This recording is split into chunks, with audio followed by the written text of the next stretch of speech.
ವೀಕ್ಷಕರಿಗೆಲ್ಲ ನಮಸ್ಕಾರ.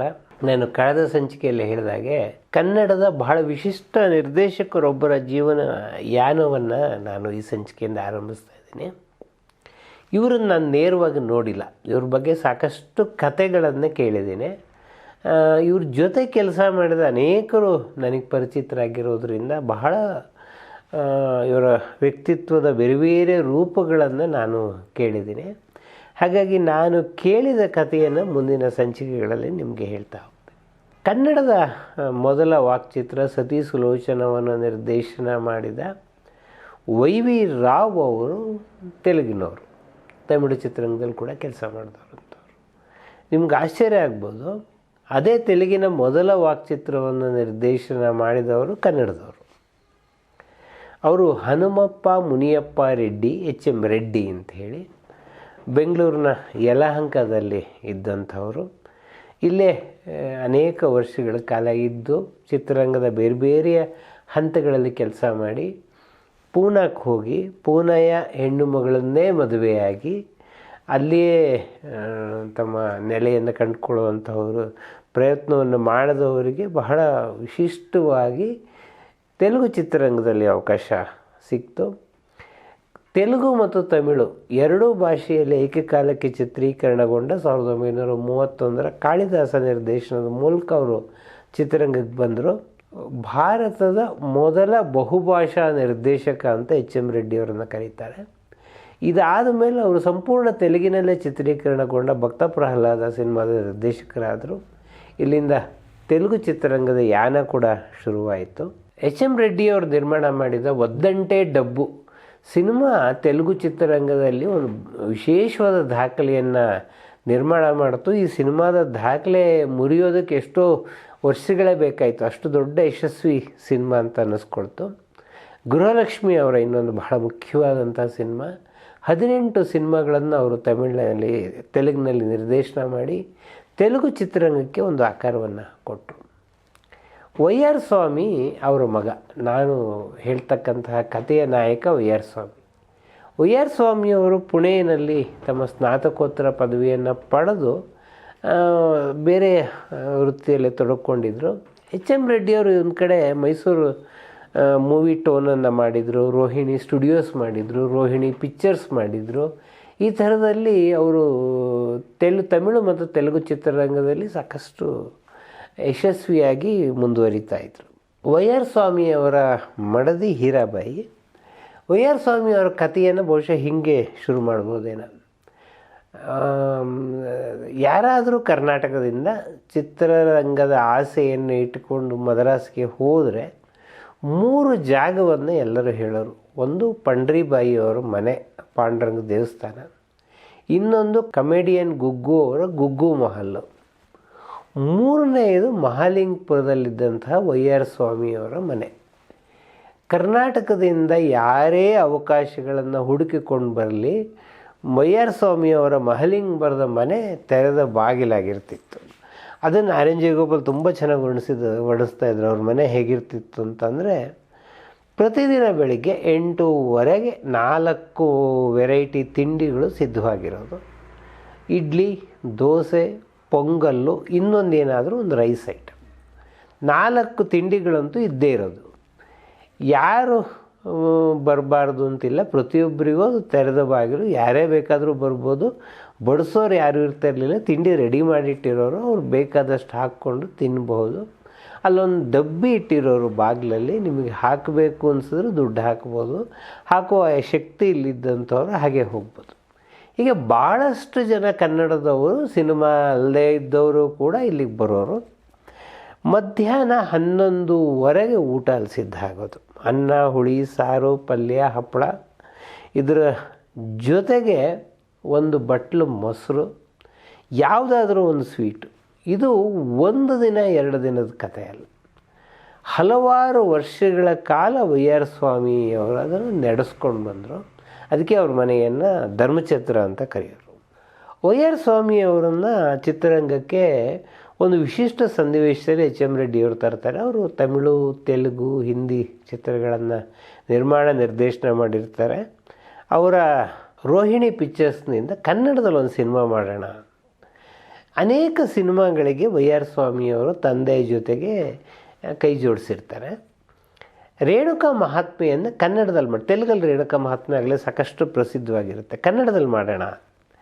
ಕನ್ನಡದಲ್ಲಿ ಮಾಡುವಾಗ ನೀನು ನಿರ್ದೇಶನ ಮಾಡಯ್ಯ ಅಂಥೇಳಿ ವೈ ಆರ್ ಸ್ವಾಮಿಯವರು, ನಾನು ಇರ್ತೀನಿ ನೀನು ನಿರ್ದೇಶನ ಮಾಡು ಅಂತ ಬಿಟ್ಕೊಡ್ತಾರೆ.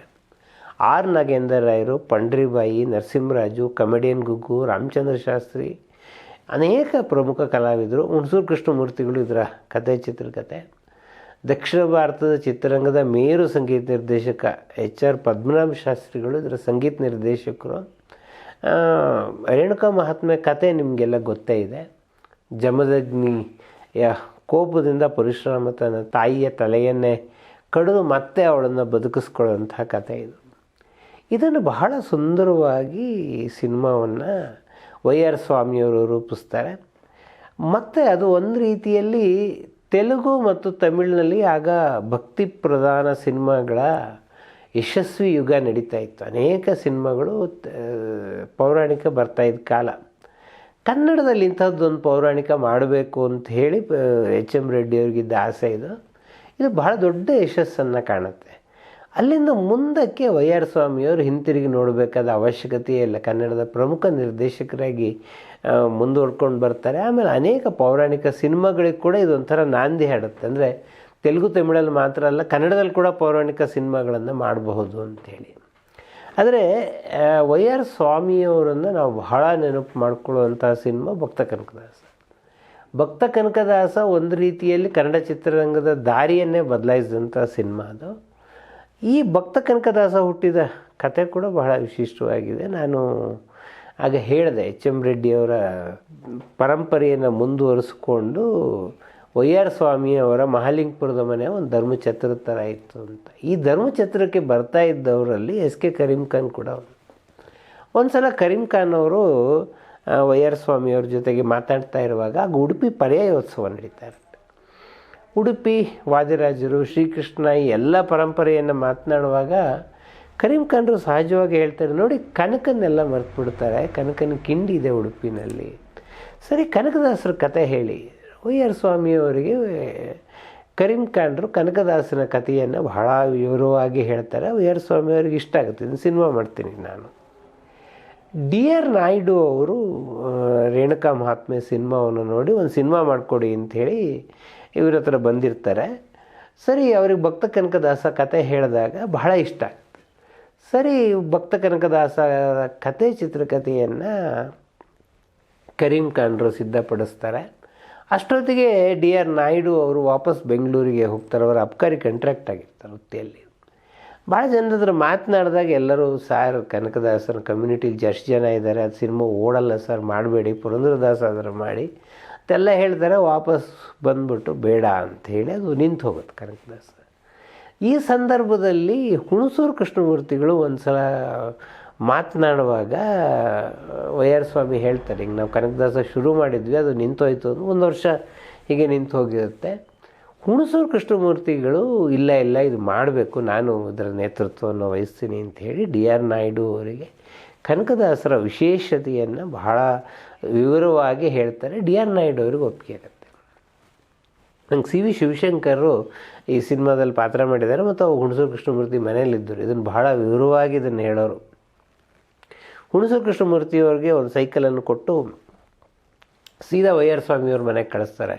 ತಕ್ಷಣ ಬರಬೇಕಂತೆ, ಕನಕದಾಸ ಆಗ್ತಾ ಇದೆಯಂತಂದು. ವೈ ಆರ್ ಸ್ವಾಮಿಯವ್ರ ಮನೆಗೆ ಶಿವಶಂಕರ್ ಹೋದರೆ, ಇಲ್ಲ ಕನಕದಾಸ ನಿಂತು ಹೋಗಿದೆಯಲ್ಲ, ಬೇಡ ಅಂತಂದಿದ್ರು, ಇಲ್ಲೆಲ್ಲ ನೀವು ಬನ್ನಿ ಆಗ್ತಾಯಿದೆ ಅಂಥೇಳಿ ಅಲ್ಲಿಂದ ಸೀದಾ ರಾಜ್ಕುಮಾರ್ ಅವ್ರ ಮನೆಗೆ ಹೋಗ್ತಾರೆ. ರಾಜ್ಕುಮಾರ್ ಅವ್ರನ್ನ ಕರ್ಕೊಂಡು ಬರ್ತಾರೆ, ಕೂತ್ಕೊಂಡು ಮಾತನಾಡ್ತಾರೆ. ಇಲ್ಲ ಮಾಡೋಣ ಕನಕದಾಸನ ಅಂಥೇಳಿ ಮಾಡ್ತಾರೆ. ಬಹಳ ಮುಖ್ಯವಾಗಿ ಕನಕದಾಸರ ಕೀರ್ತನೆಗಳನ್ನು ಇವರು ಪಟ್ಟಿ ಮಾಡಿ ಇದನ್ನು ಹೇಗೆ ಜೋಡಿಸ್ಬೇಕು ಅಂದರೆ ನಾನು ಈಗಲೂ ಅದನ್ನು ಬಹಳ ಕಡೆ ಹೇಳಿದ್ದೀನಿ. ಎಷ್ಟು ಸೊಗಸಾಗಿ ಕನಕದಾಸರ ಕೀರ್ತನೆಗಳು ಈ ಸಿನಿಮಾದಲ್ಲಿ ಅಳವಡಿಕೆಯಾಗಿದೆ ಅಂತಂದರೆ, ಕನಕದಾಸರ ಸಿನಿಮಾಕ್ಕೆ ಬರೆದಿದ್ದಾರೆ ಹಾಡುಗಳು ಅನ್ನುವಷ್ಟರ ಮಟ್ಟಿಗೆ ಹೊಂದಿಕೆಯಾಗಿದೆ. ಅದೊಂದು ದೊಡ್ಡ ಮಾದರಿ. ಕನ್ನಡದಲ್ಲಿ ಮುಂದೆ ಅನೇಕ ಭಕ್ತಿ ಸಿನಿಮಾಗಳು ಬರೋದಕ್ಕೆ ಇದೊಂದು ನಾಂದಿ ಆಡ್ತು ಅಂತ ಹೇಳ್ಬೋದು. ಯಾರು ಇದರ ಸಂಗೀತ ನಿರ್ದೇಶನ ಮಾಡುವಾಗ ಅಂತನ್ನುವಾಗ ಟಿ ಜಿ ಲಿಂಗಪ್ಪನವ್ರ ಹೆಸರು ಫಸ್ಟು ಪ್ರಸ್ತಾಪಕ್ಕೆ ಬರುತ್ತೆ. ಆವಾಗ ಲಿಂಗಪ್ಪನವರೇ ಹೇಳ್ತಾರೆ ನೋಡಿ, ಅವರು ಎಸ್ ರಾಜೇಶ್ವರ ಅವ್ರ ಶಿಷ್ಯ ಒಬ್ಬನಿದ್ದಾನೆ ವೆಂಕಟರಾಜು ಅಂತೇಳಿ, ವೆಂಕಟರಾಜು ಅವ್ರ ಹತ್ರ ಮಾಡಿಸ್ಬೋದಲ್ಲ ನೀವು ಅಂಥೇಳಿ ವೆಂಕಟರಾಜನ್ನು ಕರ್ಕೊಂಡು ಬರ್ತಾರೆ.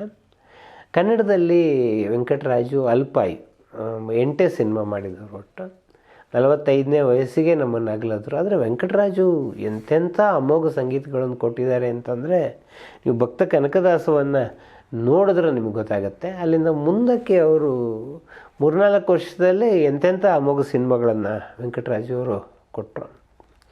ಇದರಲ್ಲಿ ಬಾಗಿಲನ್ನು ತೆರೆದು, ಬದುಕಿದೆನು ಕುಲ ಕುಲ ಕುಲವೆಂದು, ಈತನೀಗ ವಾಸುದೇವನು, ಈಶ ನಿನ್ನ ಚರಣ, ತಿರುಕನೋರ್ವ ನೋರ ಮುಂದೆ, ಆಮೇಲೆ ಹರಿಭಕ್ತಿ ಸಾರ, ಹೀಗೆ 16 ಗೀತೆಗಳು ಕನಕದಾಸದಲ್ಲಿ ಬಳಕೆಯಾಗಿದೆ. ಪ್ರತಿಯೊಂದು ನಾನು ಹೇಳಿದಾಗೆ ಅರ್ಥಪೂರ್ಣವಾಗಿ ಬಳಕೆಯಾಗಿದೆ.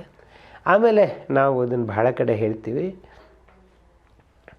PB ಶ್ರೀನಿವಾಸ್ ಮತ್ತು ರಾಜ್ಕುಮಾರ್ ಅವರ ಸಂಬಂಧ ಆರಂಭ ಆಗಿದೆ. ಅದಕ್ಕಿಂತ ಮುಂಚೆ ಹೇಳಿದರು, ಆದರೆ ರಾಜ್ಕುಮಾರ್ ಶರೀರ, PB ಶ್ರೀನಿವಾಸ್ ಶಾರೀರ ಅನ್ನುವ ಮಾತು ಆರಂಭ ಆಗಿದ್ದು ಈ ಸಿನಿಮಾದಿಂದ. ಎಷ್ಟು ಸೊಗಸಾಗಿ PB ಶ್ರೀನಿವಾಸ್ ಹಾಡುಗಳನ್ನು ಈ ಸಿನಿಮಾದಲ್ಲಿ ಹಾಡಿದ್ದಾರೆ ಅಂತಂದರೆ, ರಾಜ್ಕುಮಾರಿಗೆ ಅಲ್ಲಿಂದ ಮುಂದಕ್ಕೆ PB ಶ್ರೀನಿವಾಸ್ ಅವರು ಸಿಕ್ಕರೆ ರಾಜ್ಕುಮಾರ್ ಕಾಲ್ ಶೀಟು ಅನ್ನುವಷ್ಟರ ಮಟ್ಟಿಗೆ ಅವರಿಬ್ಬರು ಹೊಂದಾಣಿಕೆ ಮೂಡಿಬಂತು. ಈ ಸಿನಿಮಾ ಬಗ್ಗೆ ಬಹಳ ವಿಶೇಷವಾದ ಸಂಗತಿಗಳಿದೆ. ಇದು ಮೊದಲು ರೋಹಿಣಿ ಸ್ಟುಡಿಯೋಸ್ ಅಂತಾಗಿತ್ತು, ಆನಂತರ ಗೋಲ್ಡನ್ ಸ್ಟುಡಿಯೋಸ್ ಅಂತಾಯಿತು. ಗೋಲ್ಡನ್ ಸ್ಟುಡಿಯೋದಲ್ಲಿ ಇದು ನಿರ್ಮಾಣವಾದಂಥ ಸಿನಿಮಾ. ಈಗೆಲ್ಲ ಗ್ರಾಫಿಕ್ಸ್ ಬಂದಿದೆ, ಸಿನಿಮಾ ತೆಗೆಯೋದು ಬಹಳ ಸುಲಭ, ಗ್ರಾಫಿಕ್ಸ್ನಲ್ಲಿ ಏನು ಬೇಕಾದರೂ ಸೃಷ್ಟಿ ಮಾಡ್ಬೋದು. ಆದರೆ 1960ರಲ್ಲಿ ಗ್ರಾಫಿಕ್ಸ್ನಲ್ಲಿ ಸೃಷ್ಟಿ ಮಾಡೋ ಕಾಲ ಅಲ್ಲ ಅದು. ಆರ್ ಮಧುಸೂದನ್ ಇದರ ಕ್ಯಾಮ್ರಾಮನ್. 2 ಅದ್ಭುತಗಳನ್ನು ನೀವು ನೋಡ್ಬೋದು. ಒಂದು, ಶ್ರೀಕೃಷ್ಣ ತಿರುಗೋದು, ಕನಕನ ಕಡೆಗೆ ತಿರುಗೋದು. ಇದು ಈಗ ನೀವು ಗ್ರಾಫಿಕ್ಸಲ್ಲಿ ಭಾಳ ಸುಲಭವಾಗಿ ಮಾಡಿಬಿಡ್ಬೋದು. ಆದರೆ ಮಧುಸೂದನ್ ಆ ಕಾಲಕ್ಕೆ ಇದನ್ನು ಸೃಷ್ಟಿ ಮಾಡಿದ್ದಾರೆ, ಬಹಳ ಅದ್ಭುತವಾಗಿ ಸೃಷ್ಟಿ ಮಾಡಿದ್ದಾರೆ. 2ನೇದು, ಈತನೀಗ ವಾಸುದೇವನು ಹಾಡಿನಲ್ಲಿ ಹಾವು ಹೆಡೆ ಬಿಚ್ಚಿ ನಿಂತಿರುತ್ತೆ. ಇದನ್ನು ಅಣ್ಣವ್ರು ನನಗೊಂದು ಇನ್ಸಿಡೆನ್ಸ್ ಹೇಳಿದರು. ಈ ಗೋಲ್ಡನ್ ಸ್ಟುಡಿಯೋದಲ್ಲಿ ಏನಾಗುತ್ತೆ ಅಂತಂದರೆ, ಈತನೀಗ ವಾಸುದೇವನು ಪಲ್ಲವಿ ಆಗುತ್ತೆ, 2ನೇ ಚರಣಕ್ಕೆ ಬರೋ ಅಷ್ಟೊತ್ತಿಗೆ ಕರೆಂಟ್ ಹೋಗ್ಬಿಡುತ್ತೆ. ಹಾಗೆಲ್ಲ ಜನ್ರೇಟ್ರು ಇದ್ದ ಕಾಲ ಅಲ್ಲ ಅದು. 15-20 ನಿಮಿಷ ಕರೆಂಟೇ ಬರಲ್ಲ. ಏನೇನೋ ಕಷ್ಟಪಟ್ಟು ಅವ್ರು ಯಾರಿಗೂ ಹೇಳಿ ಕರೆಂಟ್ ಬಂದರೆ ಹಾವು ಮಾಯವಾಗಿಬಿಟ್ಟಿರುತ್ತೆ. ಅಣ್ಣವ್ರು ಹೇಳೋ ಕ್ರಮ ಇದೆ. ಅದು ಕೇಳಿದ್ರೆ ನಾನು ಬಿದ್ದು ನಗ್ತಾ ಇದ್ದರೆ ಅಣ್ಣವ್ರು ಹೇಳೋರು, ಈಗ ನಿಮಗೆ ನಗ್ತಾ ಇದ್ದಾರೆ, ಆಗ ನಮಗೆ ಭಯ ಏನಾಗಿತ್ತು ಗೊತ್ತಿದೆಯಾ, ಹಾವು ಎಲ್ಲಿ ಹೋಗಿದೆ ಇರೋದು ಗೊತ್ತಾಗ್ತಾ ಇಲ್ಲ. ಇಡೀ ಸ್ಟುಡಿಯೋ ಹುಡುಕಿದ್ರೆ ಹಾವು ಸಿಗ್ತಾ ಇಲ್ಲ. ಹಾವು ಅಡಿಗನ್ನು ಕರ್ಕೊಂಬಂದಿರ್ತಾರೆ, ಅವನು ಹಾವು ಅದು. ಆ್ಯಕ್ಚುಲಿ ಅವರು ಪುಂಗಿ ಊದಿ ಹಾವನ್ನು ಹೆಡೆ ಬಿಚ್ಚಿ ನಿಲ್ಲೋ ಹಾಗೆ, ಇಡೀ ಹಾಡು ಹಾವು ಹೆಡೆ ಬಿಚ್ಚಿ ನಿಂತ್ಕೊಂಡಿರ್ಬೇಕು. ಅವನು, ಸ್ವಾಮಿ ನೀವು ಸಿನಿಮಾ ಏನಾರು ಮಾಡ್ಕೊಳ್ಳಿ, ನನ್ನ ಹಾವು ಕೊಟ್ಬಿಡಿ, ನನಗೆ ಅದನ್ನು ಜೀವನೋಪಾಯ, ಅದು ನನ್ನ ಹೊಟ್ಟೆ ಪಾಡೋದು ಅಂತ ಹೇಳ್ತಾರೆ. ಕೊನೆಗೆ ಸುಮಾರು ಹುಡುಕಿದಾಗ ಹನುಮಂತಾಚಾರ್ಯ ಅವರು ಯೂನಿವ್ಯಾಕ್ಸ್ನ ಒಳಗಡೆ ಹಾವು ಸೇರ್ಕೊಂಡಿರುತ್ತೆ. ಆಮೇಲೆ ಹಾವನ್ನು ಹೊರಗೆ ತೆಗೆದು ಇಡೀ ಹಾಡನ್ನು ಮತ್ತೊಂದು ಸಲ ಶೂಟಿಂಗ್ ಮಾಡ್ತಾರೆ. ಅಣ್ಣವ್ರು ಯಾವಾಗಲೂ ಹೇಳೋರು, ನಂಗೆ ಹಾಡು ನೋಡ್ಕೊಳ್ಳೋ ಹಾವಿಂದ ನೆನಪಾಗದಯ್ಯ, ಹಾವು ಹೆಂಗೆ ನಮ್ಮನ್ನು ಹೆದರಿಸ್ಬಿಟ್ಟಿತ್ತು ಅವತ್ತು ಅಂತ ಹೇಳಿಬಿಟ್ಟು. ಬಟ್ ನಿಮ್ಗೆ ಅದು ಎಷ್ಟು ಅದ್ಭುತವಾಗಿದೆ ಆ ಹಾಡು, ಮತ್ತು ಎಷ್ಟು ಅದ್ಭುತವಾಗಿ ತೆಗೆದಿದ್ದಾರೆ ಅನ್ನೋದು ನೀವು ಗಮನಿಸಬೇಕು. ಮತ್ತು ಅಣ್ಣವ್ರು ಯಾಕೆ ಬಹಳ ಶ್ರೇಷ್ಠವಾದ ಕಲಾವಿದ ಅಂತ ಹೇಳೋದಕ್ಕೆ ಬಹುಶಃ ಭಕ್ತ ಕನಕದಾಸ ಉದಾಹರಣೆ. ಯಾಕೆ ಅಂತಂದರೆ 2 ಶೇಡ್ ಇದಾವೆ. ತಿಮ್ಮಣ್ಣ ನಾಯಕನಾದಾಗ ಒಂದು ಕ್ರಮ, ಕನಕದಾಸನಾದಾಗ ಒಂದು ಕ್ರಮ. ಅಣ್ಣವ್ರಿಗೆ 31ನೇ ವಯಸ್ಸು ಈ ಸಿನಿಮಾ ಬಂದಾಗ. ಅವರು ಕನಕದಾಸರ ಬೇರೆ ಬೇರೆ ವಯೋಮಾನದ ಪಾತ್ರವನ್ನು ಇದರಲ್ಲಿ ಮಾಡಿದ್ದಾರೆ.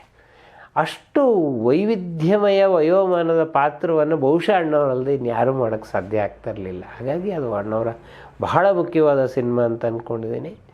ಮುಂದಿನ ಸಂಚಿಕೆಯಲ್ಲಿ ಮತ್ತೊಂದು ಅಣ್ಣವರ ಸಿನಿಮಾ ಹೇಳೋಣ. ಇದರಲ್ಲಿ ನಾನು ಎಸ್ ಕೆ ಕರೀಂ ಖಾನ್ರು ಭಕ್ತ ಕನಕದಾಸ ಸಿನಿಮಾದ ಕತೆ ಹೇಳಿದರು ಅಂತ ಹೇಳಿದೆ. ನೀವೀಗ ಸಿನಿಮಾ ನೋಡಿದ್ರೆ ಕರೀಂ ಖಾನ್ರ ಹೆಸರು ಅದರಲ್ಲಿ ಕಾಣಿಸಲ್ಲ. ಯಾಕೆ ಅಂತಂದರೆ, ಇದು ಮೊದಲನೇ ಸಲ ಶುರುವಾದಾಗ ಕರೀಂ ಖಾನ್ ಬರೆದಿದ್ದು, 2ನೇ ಸಲ ಮಾಡುವಾಗ ಹುಣಸೂರು ಕೃಷ್ಣಮೂರ್ತಿಗಳು ಬರೆದರು. ಕರೀಂ ಖಾನು ಅವರು ನಿತ್ಯ ವಿಹಾರಿ, ಅವರು ಬೆಂಗಳೂರಿಗೆ ವಾಪಸ್ ಹೊರಟೋಗ್ಬಿಟ್ಟಿದ್ರು. ಮತ್ತು ವಾಪಸ್ ಬಂದಾಗ ಅವ್ರು ಕನಕದಾಸ ಅರ್ಧ ಆಗೋಗಿತ್ತು. ವೈಆರ್ ಸ್ವಾಮಿ ಅವ್ರು ಹೇಳಿದ್ರು, ಕರೀಂ ಖಾನ್ರೆ ಈ ಸಿನಿಮಾ ಮರೆತು ಬಿಡಿ, ಮುಂದಿನ ಸಿನಿಮಾ ನಿಮ್ಮದೇ ಕತೆ ಇಟ್ಕೊಂಡು ಮಾಡ್ತೀನಿ ಅಂಥೇಳಿ. ಯಾವುದು ಕರೀಂ ಖಾನ್ರ ಕಥೆಯನ್ನೇ ಇಟ್ಕೊಂಡು ಮಾಡಿದ್ದು ಅನ್ನೋದನ್ನು ಮುಂದಿನ ಸಂಚಿಕೆಯಲ್ಲಿ ನೋಡೋಣ.